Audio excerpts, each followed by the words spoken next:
नमस्कार, स्वागत है आपका। आप देख रहे हैं सी न्यूज भारत। मैं हूं आपके साथ इशिता। वक्त हो गया उत्तर प्रदेश बुलेटिन का। इस बुलेटिन में बात होगी अमरोहा की, जहां अमरोहा में हसनपुर के पास तेज रफ्तार पिकअप से टकराई स्कूल वैन। एक छात्र की मौत, 15 छात्र और 3 शिक्षिका गंभीर रूप से घायल।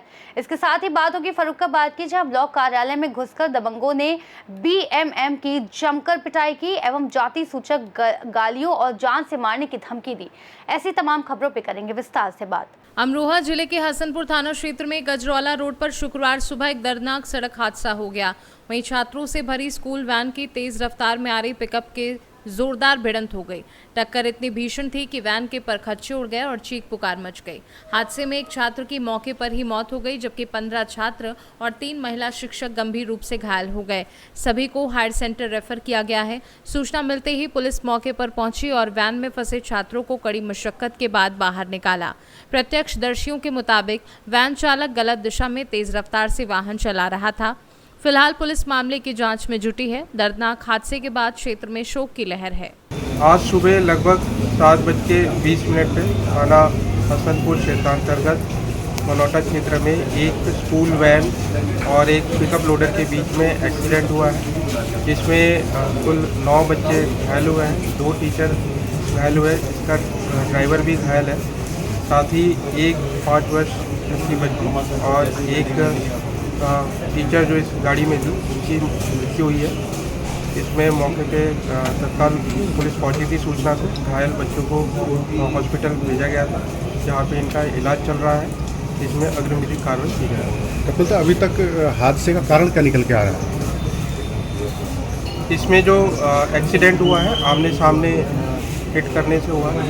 इसमें ड्राइवर की लापरवाही के कारण ये प्रथम दृष्टया एक्सीडेंट होना पाया जा रहा है। इसमें विवेचना चल रही है, विधि कार्रवाई।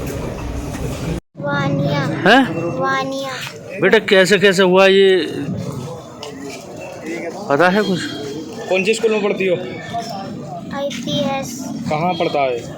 सैसोली। कहाँ से जा रही थी आप? हम सुल्तानपुर कहाँ की सुल्तानपुर विरान की रहने वाली है। आपके चोट कहाँ आई है? चोट नहीं, चोट बस ही गुम लगी हुई है इसके। ठीक। अमरोहा से सी न्यूज संवाददाता गौरव श्रीमाली की रिपोर्ट। वरिष्ठ पुलिस अधीक्षक बदायूं डॉक्टर ब्रजेश कुमार सिंह द्वारा पुलिस लाइन बदायूं में साप्ताहिक शुक्रवार परेड की सलामी ली गई।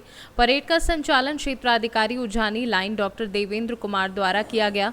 टोलीवार पुलिसकर्मियों का टर्न आउट चेक करते हुए परेड में उपस्थित समस्त पुलिसकर्मियों को शारीरिक व मानसिक रूप से फिट रहने हेतु परेड ग्राउंड में दौड़ लगवाई गई तथा संपूर्ण ड्रिल की कार्यवाही करवाई गई।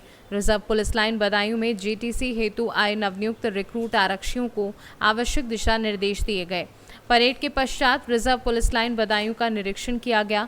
इस दौरान क्षेत्राधिकारी बसौली सुनील कुमार सिंह एवं प्रतिसार निरीक्षक इंद्रजीत सिंह, आरटीसी प्रभारी राजेंद्र सिंह, पुंडीर व प्रभारी निरीक्षक, थानाध्यक्ष एवं चौकी प्रभारी तथा पुलिस लाइन के समस्त शाखा प्रभारी उपस्थित रहे। बताओ, पहला दिन है तो सभी ITI आज पूरे वर्दी जो पहने हैं, कैप जो लगाए हैं, इनको कैप लगाने के तरीके बता दीजिए। कुछ लोगों ने बहुत अच्छे ढंग से कैप को धारण किया है और जिसकी कमी है वो देख लें। दूसरा, कुछ लोगों के जूते वाइट है, आज वर्दी पे वाइट जूते हैं। इसको RI साहब, RTC प्रभारी सुनिश्चित करें। ये मैं मान सकता हूँ, लेकिन आज किसी भी दशा में ये सुनिश्चित करा लें सबके ब्लैक शू हो। बदायूं से सी न्यूज संवाददाता आकाश तोमर की रिपोर्ट। खबर फर्रुखाबाद से है, जहां खंड विकास कार्यालय में घुसकर दबंगों ने समूह की महिलाओं के साथ मिलकर कुछ दबंगों ने ब्लॉक मिशन मैनेजर को जमीन पर गिराकर जमकर लात घूंसों से पिटाई कर दी। जनपद के ग्राम टिरमरुआ निवासी नरेंद्र सिंह ने पुलिस से शिकायत कर कहा कि वह विकासखंड कायमगंज में ब्लॉक मिशन मैनेजर के पद पर तैनात हैं। गुरुवार को वह ब्लॉक कार्यालय में ही राशन उठान में लगे समूह की मीटिंग ले रहा था। उसी दौरान पूर्व प्रधान विपुल राठौर और पपला अपने 4 साथियों के साथ आया और जाति सूचक गाली गलौज कर मारपीट करने लगा। दबंगों ने मीटिंग हॉल में ही गिराकर मारपीट की। उसके बाद उसे घसीटते हुए बाहर लाए और मारपीट कर जान से मारने की धमकी दी। मारपीट का वीडियो भी वायरल हो रहा है। पुलिस ने मामले में 2 समूह संगनी का शांति भंग में चालान कर दिया। नरेंद्र सिंह नाम है। कहाँ के रहने वाले हैं? सर मैं विकास खंड टिमरुआ गाँव जिला फरुखाबाद का रहने वाला। अच्छा, यहाँ पे ब्लैक में क्या क्या यहाँ ब्लॉक किस पद में पे? मैनेजर हूँ मैं। तो क्या मामला था अभी? सर ये हम लोग अपने समूह में मीटिंग ले रहे थे। ये कपला और विपुल राठौर ये उलियापुर के निवासी आए, हमको यहाँ मारा पीटा, बहुत मेरे साथ अपनी जाति की जान से मारने की धमकी दी। तो भविष्य में ये कहा कि नौकरी नहीं कर पाओगे और जैसा भी दी तो सामने मारा था। यहाँ लगभग गाड़ियाँ दी उन्होंने। लगभग कितनी महिलाएं यहाँ पर थी उसमें यहाँ समूह वाली? लगभग 20-25 लोग जा चुके थे पहले। मारपीट की वजह क्या को लेके एकदम? सर पता नहीं वो अपने अंदर क्या क्या भरे पड़े थे, मुझे इस बारे में जानकारी नहीं। व्यक्तिगत मेरा उनसे कभी आमना सामना नहीं हुआ, पीछे क्या बात थी मुझे जानकारी नहीं। अच्छा, विवाद के बाद पुलिस को सूचना आपने दी? जी जी मैंने 100 क्या पुलिस आई थी? समूह वगैरह चलाते हैं क्या वो? समूह वगैरह भी है कोई? जी जी मैं नहीं उनका जिससे विवाद हुआ। वो नहीं समूह चलाते, उनका कोई लेना देना नहीं है। ब्लॉक परिषद कार्यालय से वो आए, अपने 4-5 साल दिन लेके हमारा कोई तहरीर दी आपने थाने में? अभी मैं लिख के दे रहा हूँ। क्या नाम आपका है? क्षमा, क्या करते हैं आप? हम बीसी सखी का काम करते हैं। अच्छा, ये समूह से। क्या झगड़ा हुआ था यहाँ पे ब्लॉक में? झगड़ा ये हुआ था, नरेंद्र सर हमसे मतलब आप शब्द बोलते हैं, ये कहते हैं अकेले मिलो आके, और ये रिश्वत लेते हैं, और रिश्वत हमने नहीं दी तो ये हमें धमकी देते हैं कि हम समूह काट देंगे, समूह से तुम्हारा राशन हटा देंगे, ये कहते हैं। और ये कहते हैं कि तुम बहुत नेता नगरी दिखाती हो, तुम यहाँ ब्लॉक आना ही बंद कर दोगे। बता दूं कि ना पकड़े की रखेल बता और ये कहते हैं सच उसकी रखेल उसकी रखेल बताते हैं। आपको हाँ हमको। क्या कोई सबूत है इसका? इसका सबूत नहीं, इन्होंने खुद बोला अपने मुंह से। यहाँ ब्लॉक में आए कई बार, एक बार उन्हें तो भगा दिया ऑफिस से भी, 2-3 बार आए ऑफिस से भी भगा दिया। आज क्या हुआ? आज यही हुआ है कि मतलब इन्होंने ये कहा कि देखो बहुत तुम नेता नगरी दिखा रही हो, तुम्हें समूह से हटा देंगे, अगली बार राशन ही नहीं उठा पाओगे, ये कहा था। कार्यालय में बैठ के मीटिंग ले रहा था पंचायत सेक्रेटरीज की, तो 2-3 महिलाएं दौड़ी हुई आई, कह रही सर पीछे नारायण की ऑफिस है, उसमें मारपीट हो रही है। तो और मैं तुरंत क्या किया कि सीओ और एसओ को फ़ोन कर दिया, और मौके पर 5 मिनट के अंदर एसओ सीओ दोनों लोग पहुंच गए थे। एसओ आए थे, एसओ पहुंच गए थे और अपने पुलिस बल के साथ, और फिर उन लोगों को पकड़ के वो अपना ले गए और उस पर आगे कार्रवाई कर रहे हैं। फर्रुखाबाद से सी न्यूज़ संवाददाता आदेश शर्मा की रिपोर्ट।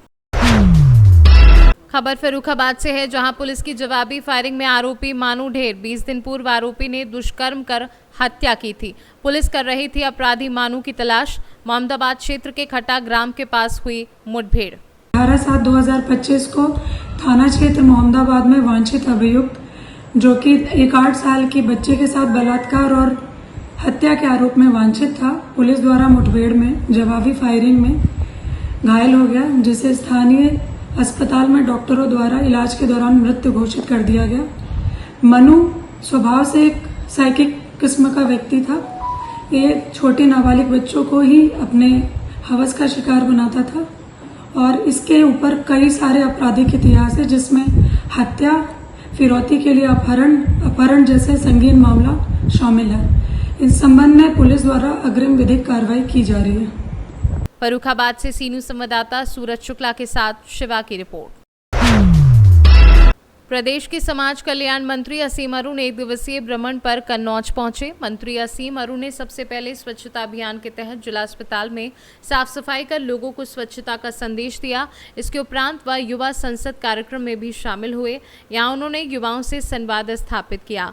मंत्री असीम अरुण ने जन समस्याएं भी सुनी, साथ ही रंगीनपुरवा में जलभराव की समस्या को भी देखा और संबंधित अधिकारियों को तुरंत कार्यवाही के निर्देश दिए। मंत्री असीम अरुण ने मीडिया से बात करते हुए क्या कुछ बताया, आइए आपको सुनवा देते हैं। आज जन शिकायतें सुनने के लिए मैं अपने से दाखिले पे बैठा हूँ, और कोशिश ये है कि ज्यादा से ज्यादा काम जिसका जो हक बनता है, जिसकी पीड़ा है, उसको दूर किया जाए, उसको पूरा किया जाए। और जैसे तहसील दिवस में काम का निस्तारण होता है, उसके आज निस्तारण हो रहा है। कोशिश है ज्यादा से ज्यादा काम आज ही हो जाए, जो नहीं है उनको फिर समय आपकी तो योजना में भैया जिस तरह से लोगों को लाभ मिल रहा है, युवाओं को लाभ मिल रहा है, तो अब तक कितना मिल चुका है और क्या कुछ युवाओं के लिए आप कहना चाहते हैं? आदरणीय योगी जी ने जो बच्चों को नीट, जेई, फ्लैट IAS, PCS आदि परीक्षाओं की तैयारी करने की व्यवस्था दी है। मुख्यमंत्री अभ्युदय कोचिंग के नाम से यह संचालित है। हर जिले में एक पहले चरण में था, अब हर तहसील में है। तो कन्नौज में भी, नगर में भी है, कन्नौज में, तिरवा में भी है और छिबरा में भी है। तीनों में हमारे बच्चे बहुत अच्छी पढ़ाई कर रहे हैं और जो एक साल अभी हुआ है, जो पहला परिणाम आया है, तो 1 दर्जन से ज्यादा बच्चे हमारे नीट और जेईई में सफल हुए हैं। जो PCS की तैयारी बच्चे हमारे कर रहे हैं, लखनऊ में रहकर भी पढ़ रहे हैं।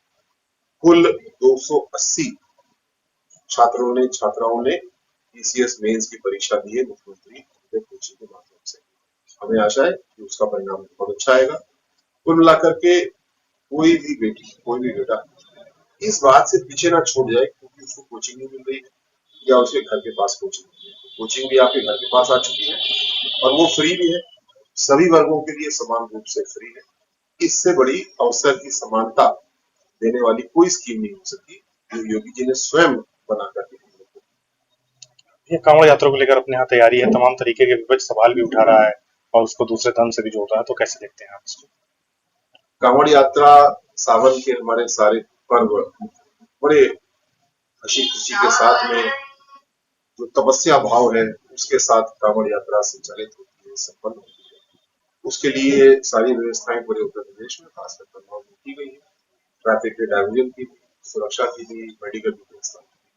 कहीं इसमें कोई परेशानी वाली बात नहीं, लेकिन समाजवादी पार्टी को आदत है, जैसे अपने सेवा काल में सरकार में लोग बार बार दंगा कराते थे, चाहे वो मुहर्रम की यात्रा हो, चाहे वो कांवड़ की यात्रा हो, चाहे वो दुर्गा पूजा की यात्रा हो, हर बार की लोग विवाद पैदा करते थे। आज विवाद पैदा करने की हिम्मत नहीं है। अगर किसी ने विवाद किया तो योगी जी उसका इलाज करना चाहते हैं।